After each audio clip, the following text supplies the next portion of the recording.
How did you get interested in psychology? Oh, what a great question. How did I get interested in psychology? Oh my God. Wow. I never thought of that. How? Since I was a little boy, I always wondered, why do I dream? Who am I? And who are other people? I wanted to understand people more. How did I get interested in it? Well, physics, I love physics. But the people were missing. Anyway, I love people, I love dreams. I want to know, who am I? Where am I coming from? What's behind me? What's behind you and everybody? Psychology came from those questions.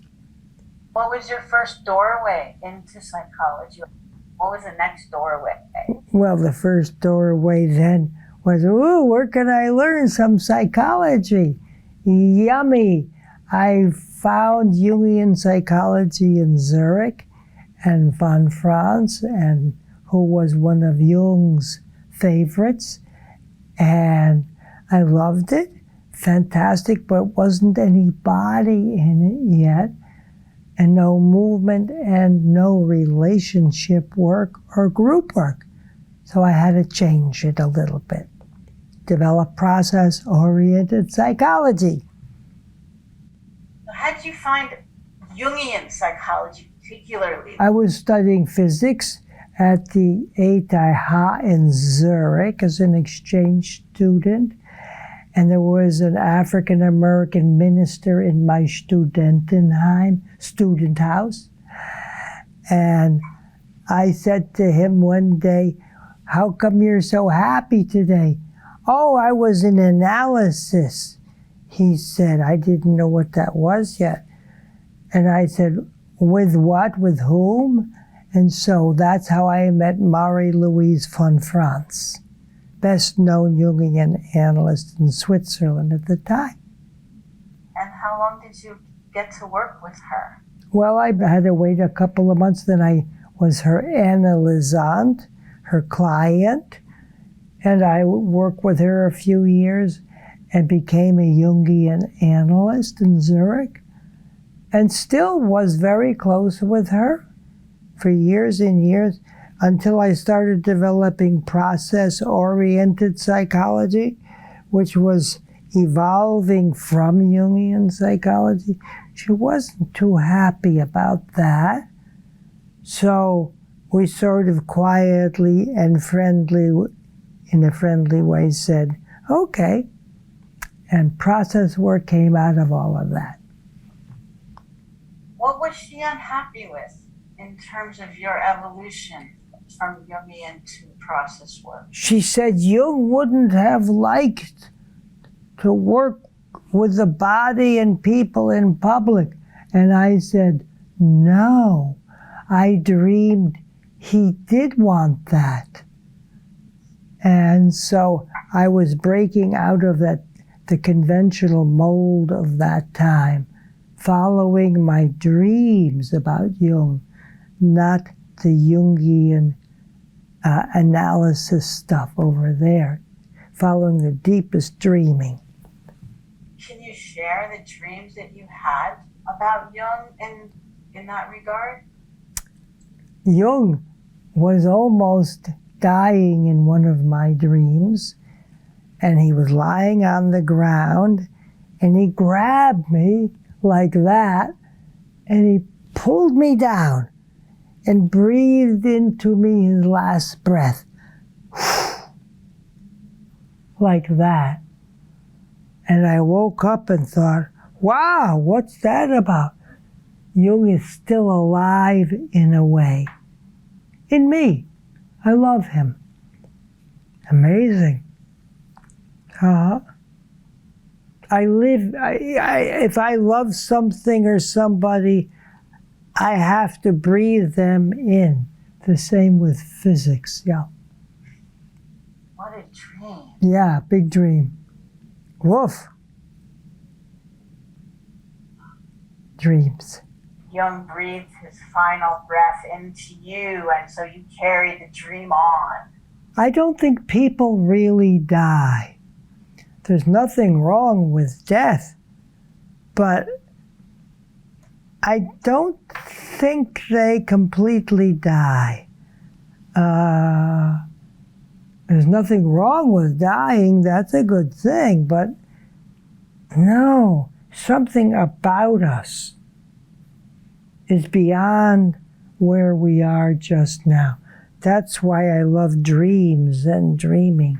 The dreaming part of us goes on, even after apparently people are dead. But that's another subject, a research thing I'm in the middle of just now. I'll talk about that in a year or two. Can you just say what the research is that you're in? Noticing exactly what people say, do, feel, and dream as they are dying. It's amazing. Empirical evidence from people, even those who hate psychology. I love it. Like, I'll just mention one dream of someone who, a man, an older man who was dying, who hated psychology, said to his daughter, just as he was dying, "Did you buy the tickets?" What? She said, to what? To go across the United States, get them. And then he died, which indicates clearly he died, but you know, even somebody who hates psychology dreamed that at the very end. They're on a trip. We are alive, but there's a spirit in us that moves with us and may well go on a little later too. Amy said, remember one of my first analysts who came to me because I was a Jungian interested in the body stuff. And this young man came, he was dying, was so upset. "I'm gonna die," he said. "Tell me a dream."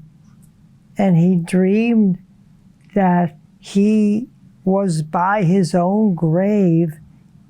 He saw the body in the coffin, and he was dancing around the grave on the outside. And only most people couldn't see it. Things like that, again and again, make you think, yes, I am this, you are that, and maybe not just a physical thing. Maybe we are a pattern in the air.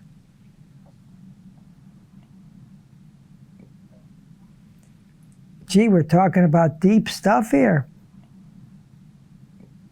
What are some other big dreams that you've had with Jung? With Jung, other big dreams with him? Many years ago, he did tell me, put psychology and physics together in a dream. He wanted that. He had tried, he didn't know how. The Nobel Prize winner, Pauli, in Switzerland, wanted analysis just before he died. He worked with Franz and Jung. And Jung got really interested. Can we put physics and psychology together? And that interests me. That's always been in the background.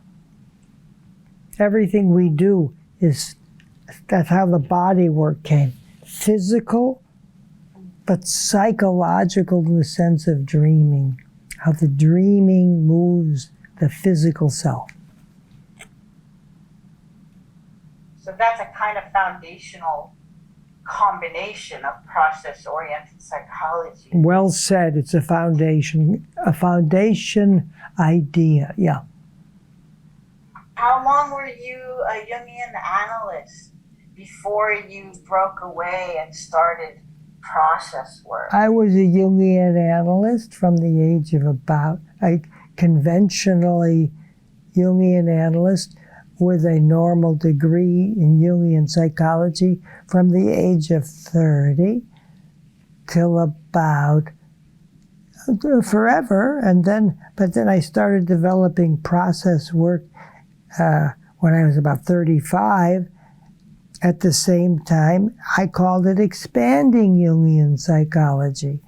But Franz said, no, that's not Jungian to work with the dreams and body stuff in public. And I said, I don't agree. And so we were great friends, but then we started having a little separation. What were you doing working with people in public? What were you actually doing there? Asking them what they dreamed, and then working with their body problems. What are your body doing? What does it feel like? And is there something of that dream in your body experiences that you're saying now? And the Dreambody came out of that, my book, The Dreambody. When was that published, The Dreambody? When I was 30. So, my God, that's more than 50 years ago. Holy moly. How did I get to be in my 80s? What did Franz think about the Dreambody book when it came out? She liked it. She thought it was really good. That book was good. But then when other books started coming out that were now developing different aspects, bringing in different channels of awareness and what have you, she wasn't that excited anymore. She thought I was leaving Jung, and I told her, no, this is Jung going on. I don't blame her at all. I love her, and I love Jung, and I understand them all. So the work you were doing with people in groups, talking about their dreams and working with their bodies, that started in Switzerland. Yeah. And people were having really positive experiences. And then what happened? Deep experiences. And so I began to develop what I called process-oriented psychology. Follow the person and the dreaming process as it moves us everywhere and around. That was fun. And I saw a lot of people began to like it and pick it up. Surprised me. I had no interest in developing a new psychology. It's none of my business. It just happens. How did it just happen? Creative stuff comes out of your head. You write it down, play with it, experiment with it, try it, change it, write it down, and publish it. Out. What works needs to be seen and heard. Thank you for doing that again and again and again and again. Oh, it's a pleasure. It's a lot of fun. I thank you. I thank everybody. Everybody I know is my teacher. What they do, what they suffer from, who they are, what makes them happy. Nature. This is my teacher. Something that you said about the development of process work, like when you were at the Jung Institute, you had ideas that were coming, and then you would play with the ideas, and then you would write them down, and you would, do more playing and more writing, and then you would publish. And practice and test my ideas that they're not just ideas, that they're actually facts in the sense of human life. They work with it. I want to know about how did you do that? How did that look, the testing and the practicing and the testing? With who did you practice and test with? And what was happening? Like, what was the process around that? I have an idea, like one of the first big ideas was the Dreambody. Until then, there were just dreams in Jungian psychology. And then I said, well, I'm sure Jung would have liked to have his body in here too. And everybody would too. I got a body, I got problems with my body. Is that a problem, or is there a dream behind what I'm calling body sensations? The research part of me. Let's look and see what happens if a person really dreams into their body problem and describes it. Out of all of that came the dream body concept. We don't have just a body, we have a dreaming body moved by dreams. And if you don't know that and live that way, you'll have to be nervous or a little depressed. And if you know you're being moved by dreaming, you're going to have a little bit more fun. When you're in Switzerland and you're having this idea and then you think, I got to test this out, how would you test it? Would you test it with individual clients? Would you test it in workshops with people? Like, how did you do that? First with myself, then with those closest to me. You got a body problem? Let's try this and try that. Then with my clients. Oh, it works, look.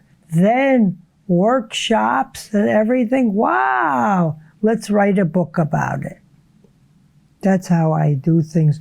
It's the empirical scientist in the background.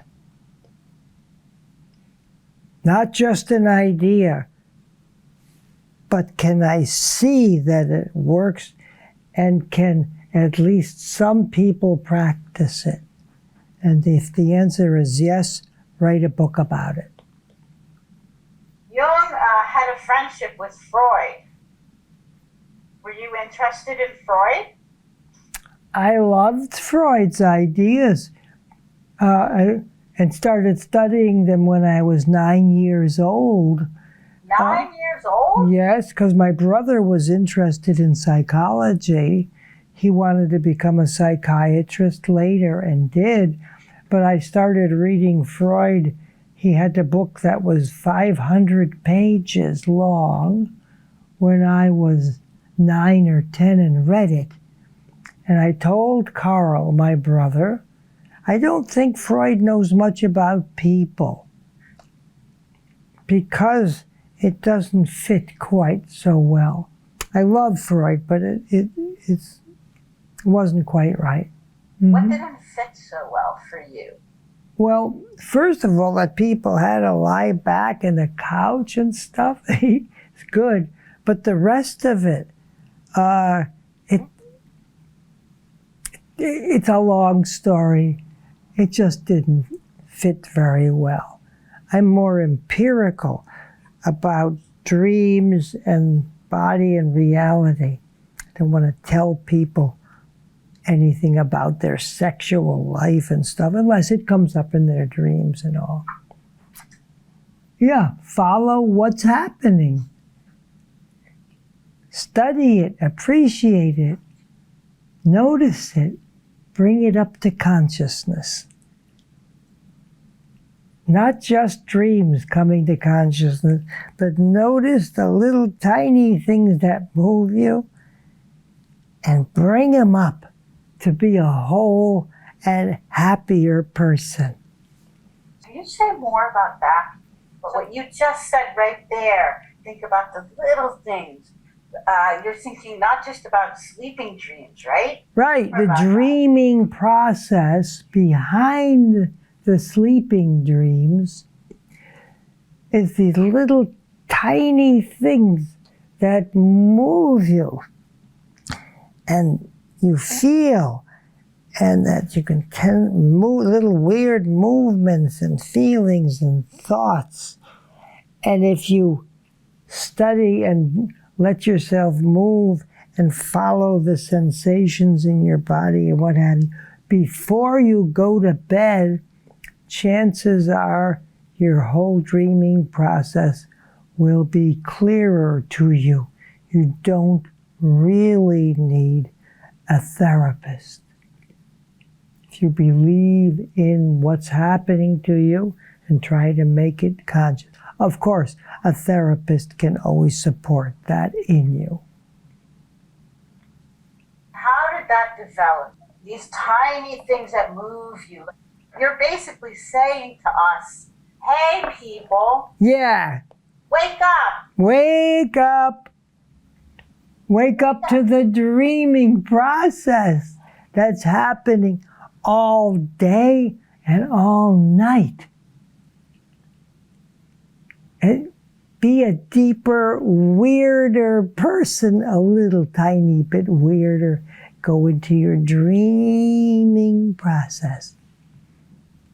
In the evolution of your own ideas and your own thinking about that, it started with the body and noticing that beyond dreams, our bodies are dreaming, and if we pay attention to our bodies, we can find answers. We can find answers that are beyond, right? So this next step is like... Well, the next step after following your own details and body stuff for me was to do it in relationship also.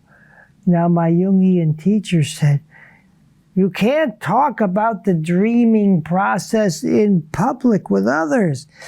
And I said, well, if you were from Africa, everybody makes dreaming a public, deep experience.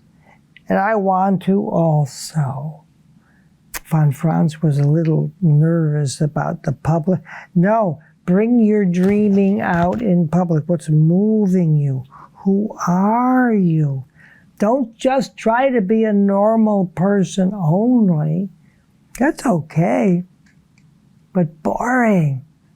There's always something happening, a dreaming, wanting to come. You'll notice it in your body sensations, your hand, your feelings. Bring it out.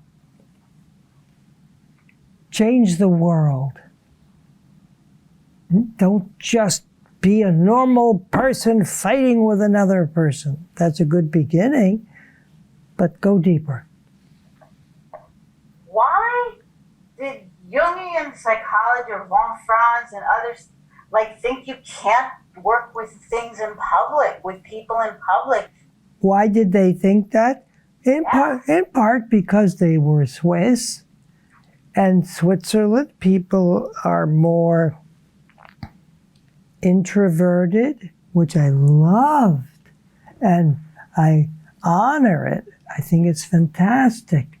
But then they didn't think of following the dreaming process in the person all day long in their bodies and in relationships. It was just the next step into the development of psychology. You know, you brought Africa in. In Africa, the dreaming is a public activity. It's part of the community.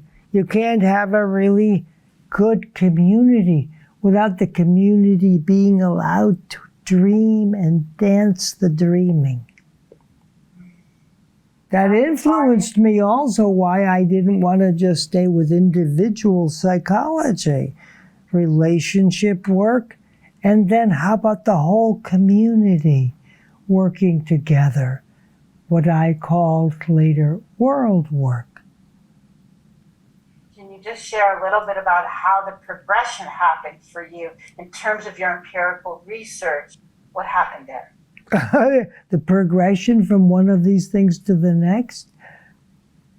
I don't know. I don't understand it. I was studying the body. That was good.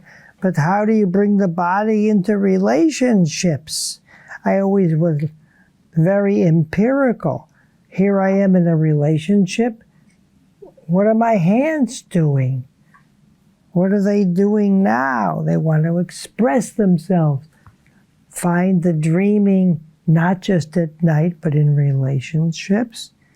And then in community, the same thing. How can you have a community that isn't encouraged to bring the dreaming process out more? How? Watch what people do. Watch what they talk about. In the past, Trump, the US president, was a popular name, people would say, but that was a secondary process of the group at that moment. Let's be President Trump and be the boss. It was a secondary process they weren't following yet. Dreaming all the time with everybody. Life and death. I love it.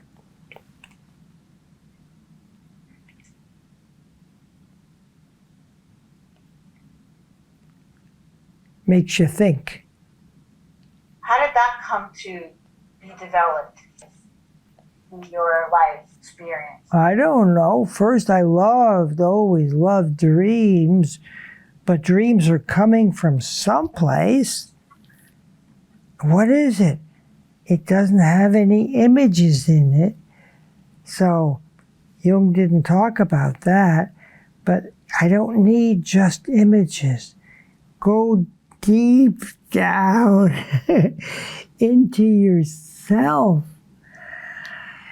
as if you were you're not asleep, but carefully into yourself and let things arise to bring the dreaming out into reality. Don't wait till the nighttime to bring out the dreams.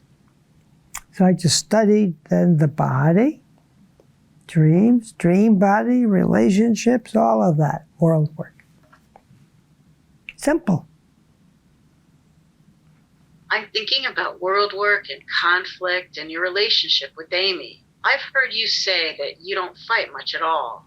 What did you do in your relationship that you could offer to others that results in connecting with love for each other? What do you think, Amy? I should say, you should say. I should say. Whenever we have any tension, which we don't, in my mind we don't anymore, but when we had tension, process work, role switching. How am I on her side? Can I understand her viewpoint? Where is she coming from? And that is very helpful, the understanding of the other side, and watch my own signals. Like right now they're going like this, which means bow to her nature. It's a spontaneous thing. Follow your signals and the other person's signals, and your relationship will be better. Before you met Amy, were you married before? I had what you might call a marriage, and had 2 little kids whom I love, but I wouldn't have called it quite a marriage. But then, to make the story short, Amy came along and that was it. How about your kids? Tell us a little about your kids. The little kids got to be bigger. Great kids. Both went into psychology and live in Switzerland now. happily married and doing stuff in Zurich, have their own little group, doing wonderfully. The other lives up in the mountains, also works in Zurich. She married a Swiss mountain peasant. Kids are doing great. And grandkids. You have grandkids? Grandkiddies. How many grandkiddies do you have? 2 at the moment, but who knows what's going to happen. Boys, girls? Girlies. How did you get from Switzerland back to the United States? What brought you back to the United States? What a great question. Well, yeah, I began to work with Marie-Louise von Franz, and then moved on. And it was Jung himself in a dream. Amy and I were in bed together in the dream in Switzerland, and he came and tickled the bottom of her feet and my feet. And he said, I want you now to go back to the United States and begin things there. That's why I moved back. We moved back and began the Processwork Institute here. And now it's in many places in the world. And when you first came back from the United States, where did you go? Where did you come back to? When I came back from Switzerland to the United States, at first we were just in a little apartment in Florence looking around, and then we went up the coast a little to yachts. Wow, what a place to live. Nobody was here at the time and everything was inexpensive. Let's buy a house here. And then at the same time, Processwork needs a bigger center, not on the coast, but in a city like Portland. The Processwork Institute began. Wow. Way back, yeah. And now it's all over the world, Processwork, yeah. More than 25 training centers around the world. How does Esalen fit into your journey? Well, the Esalen people invited me to come to Esalen and be its leader. Thereafter, their previous leader, Dick Price, had died. So Amy and I first went to Esalen to be its leader and leaders, and we did. But it was fun, and I loved Esalen, but I wanted to go further, and then just that, and develop a whole school. But for people that don't know, what is Esalen? Esalen was one of the best known psychological and training centers in the world. A great place in California. During your time there, did you develop any new empirical aspects of process work? Always developing empirical aspects of process work and wanting to go further, way beyond just a little organization like that. So we moved to Portland eventually, yeah. At that time, was Worldwork already started? Beginning. It was beginning. We'd have little or big group processes, and those processes got bigger and better as things went along. Worldwork developed slowly after that, yeah.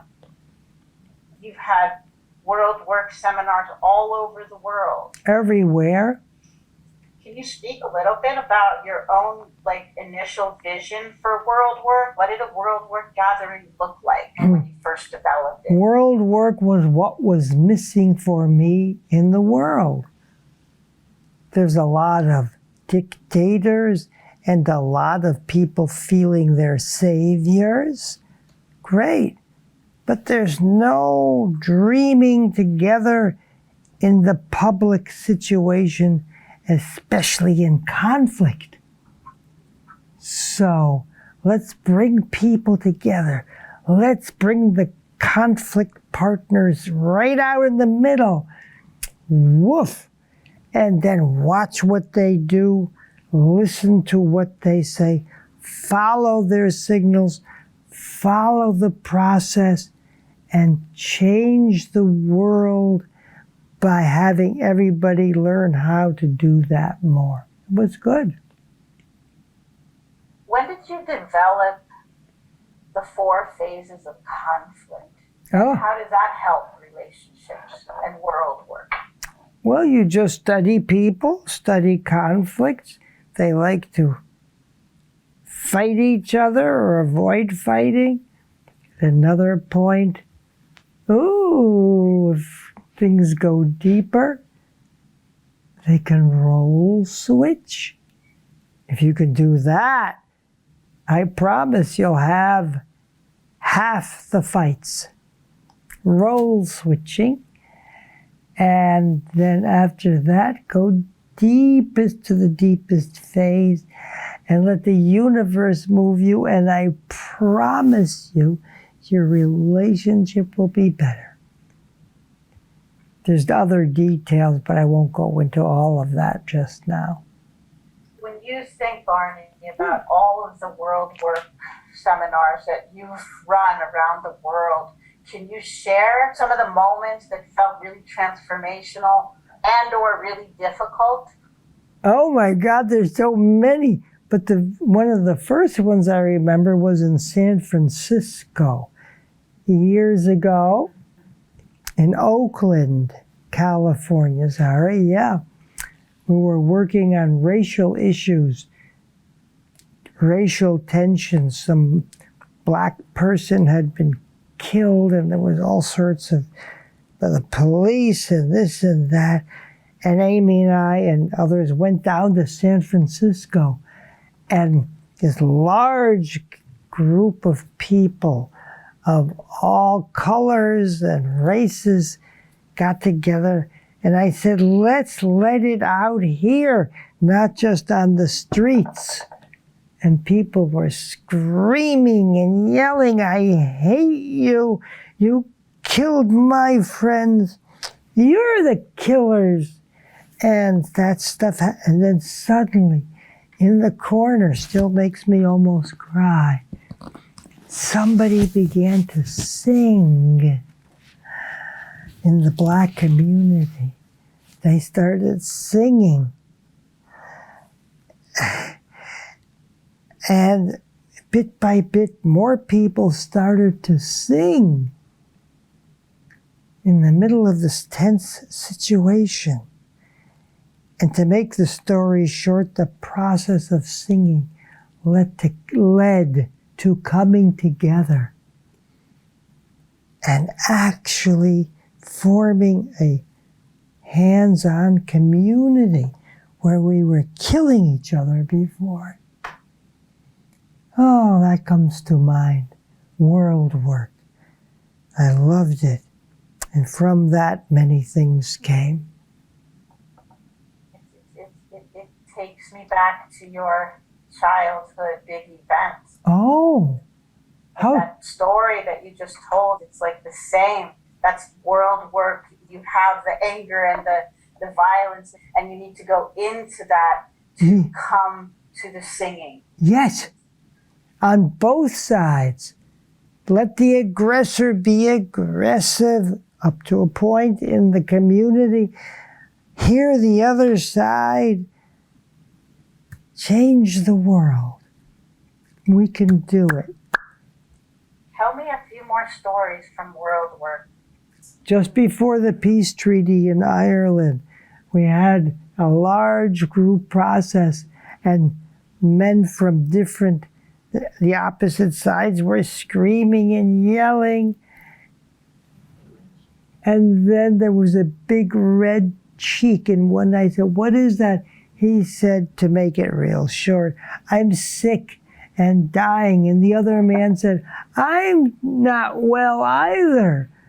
And they both looked at each other, these conflicting partners. And they kind of came together. And the whole community there in Ireland came together. Wow. That's an unthinkable Worldwork. It actually works. It's amazing. Anyway, those are a couple of incidents worth repeating. Thank you for your questions.